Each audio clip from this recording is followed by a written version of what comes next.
সংবিধানের মাধ্যমে এই দেশ পুনর্গঠন করতে হবে।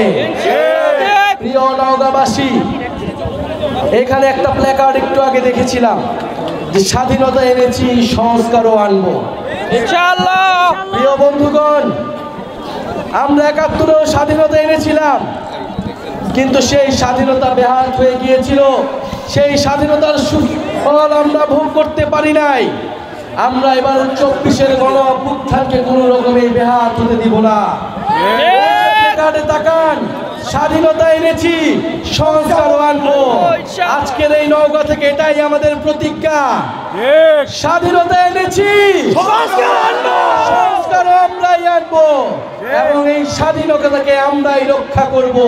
তবে এই গণ অভ্যুত্থানের শহীদদের প্রকৃত মর্যাদা দেওয়া হবে। প্রিয় বন্ধুগণ, আপনাদের এই নওগাঁর কৃতি সন্তান মনিরা শারমিন আমাদের জাতীয় নাগরিক পার্টিতে যুগ্ম আহ্বায়ক পদে রয়েছেন।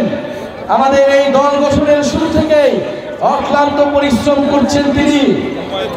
ঢাকা বিশ্ববিদ্যালয়ের সুফিয়া কামাল হলের নির্বাচিত জিএস ছিলেন এই মনিরা শারমিন। আপনাদের এলাকার কৃতি সন্তান, আপনাদের এলাকার জন্য কাজ করতে চান, জাতীয় নাগরিক পার্টি এবং বাংলাদেশের সাধারণ মানুষের জন্য কাজ করতে চান।